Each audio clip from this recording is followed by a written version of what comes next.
culminando com a Constituição de 1988, como grande marco da estabilidade e progresso da democracia brasileira. O caminho até aqui, cheio de percalços, não foi fácil, inclusive com períodos marcados pela obscuridade dos odiosos regimes autoritários e repressivos. Entretanto, com a Constituição Federal de 1988, conhecida como Constituição Cidadã, símbolo máximo da nossa redemocratização, a nossa história deu uma guinada definitiva no sentido da liberdade e da democracia. Seus fundamentos, fortalecidos por meio do reconhecimento legítimo dos brasileiros aos poderes constituídos, serviram e servirão para enfrentarmos alegóricos retrocessos antidemocráticos e eventuais ataques ao Estado de Direito e à democracia. Isso é irrefutável, isso é irreversível. Senhoras e senhores, embora muito tenhamos avançado, o caminho para o amplo desenvolvimento ainda é longo. Uma radiografia das condições econômicas, políticas e sociais aponta um quadro ainda precário no Brasil, exigindo de todos esforços para uma melhora significativa do Estado brasileiro. Diante disso, precisamos analisar o que falhou e, mais importante, o que podemos fazer para mudar esse cenário. Isso só é possível com planejamento, muito trabalho, senso público, otimismo e união nacional, que devem marcar nossas ações. E trata-se de um compromisso inalienável do Congresso Nacional, o de promover transformações cruciais para desatarmos os nós estruturais de nossa sociedade e de nossa nação. O ânimo que emana o 7 de setembro deve inspirar nosso trabalho de maneira permanente. A precariedade social não é só um problema de quem vive essa realidade, é um problema do Estado, é um problema da sociedade, é um problema de todos nós. A permanência desses problemas no nosso cotidiano reforça a importância de medidas que viabilizem o desenvolvimento econômico e social do país mais do que nunca. É fundamental que tenhamos um projeto nacional que possibilite um efetivo desenvolvimento social e econômico. Um projeto que conduza a um aproveitamento planejado, racional, sustentável das riquezas e dos potenciais do país. Um projeto que culmine na verdadeira melhoria das condições de vida da população brasileira. Igualmente, é fundamental que esse projeto siga e aprofunde os princípios republicanos e democráticos dos quais nós não podemos nos afastar. Eu gostaria, nesse momento, de sublinhar a relevância dos laços de amizade fraterna que temos com Portugal. O bicentenário da independência comemora o evento da ruptura com a antiga metrópole.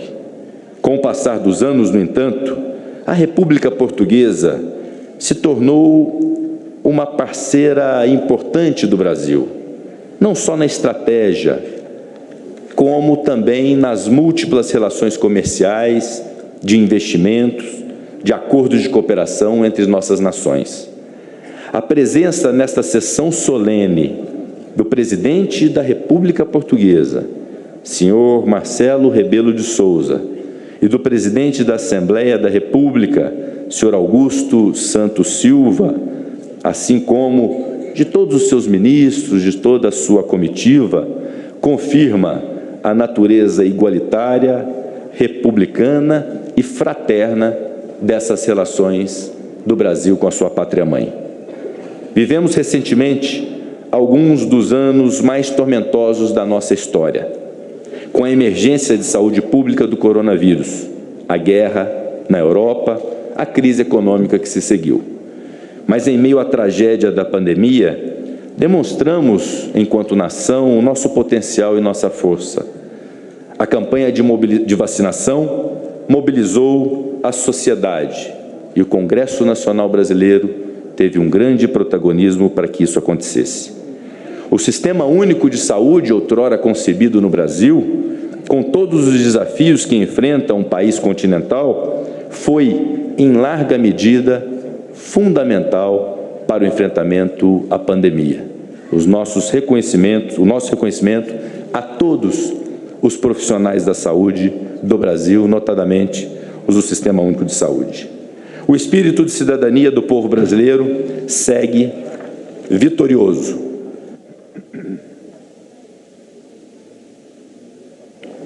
Nós, congressistas, devemos nos inspirar nesse exemplo, promover a harmonização política, aprimorar o modelo econômico, fazer as mudanças que visem a prosperidade de cidadãos, almejar a fraternidade, a solidariedade social, o respeito recíproco e, sobretudo, o respeito às divergências.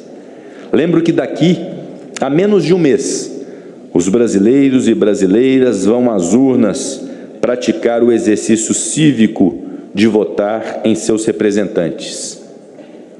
E o amplo direito de voto, a arma mais importante de uma democracia, não pode ser exercido com desrespeito, em meio a discurso de ódio, com violência, com intolerância em face de quem é diferente. Por isso, sigamos as palavras de José Bonifácio, o patriarca da independência. Como escreveu no seu livro Projetos para o Brasil, busquemos a ação política, causa mais nobre e santa, que pode animar corações generosos e humanos. Honremos, enfim, a coragem, o patriotismo e o espírito cívico que moveram Dom Pedro I a proferir o célebre grito do Ipiranga. É o que desejo para o nosso país para os próximos anos. Muito obrigado.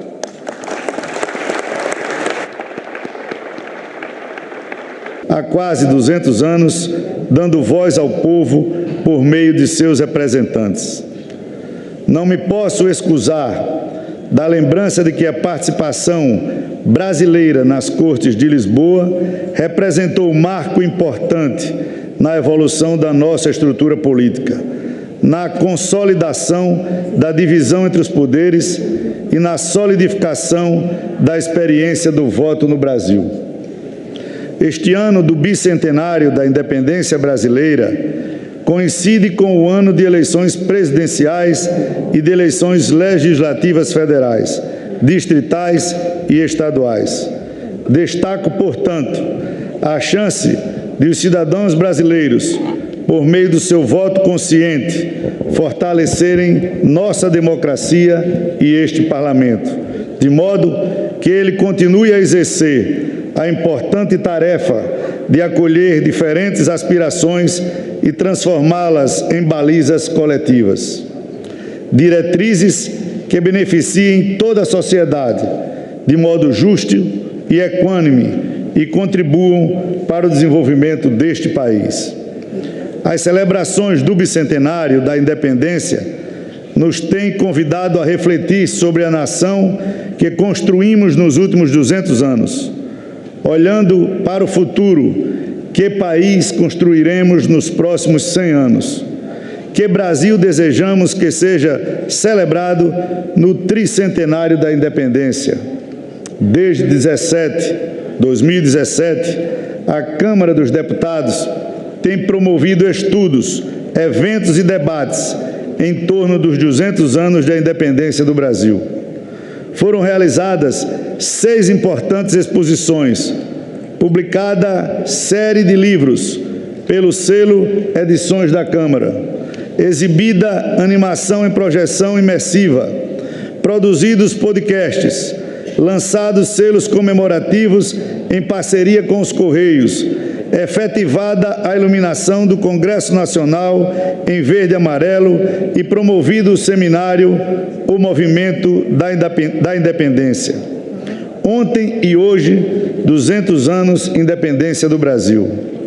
Cumprimento os nobres deputados, o ex-deputado Evandro Gussi e o deputado Henrico Mizassi, respectivamente presidentes da primeira e da segunda Comissão Especial Curadora do Bicentenário da Independência do Brasil, assim como os demais membros pelo trabalho primoroso e por valorosas iniciativas que muito contribuíram para a relevância da comemoração do Bicentenário da Independência no país.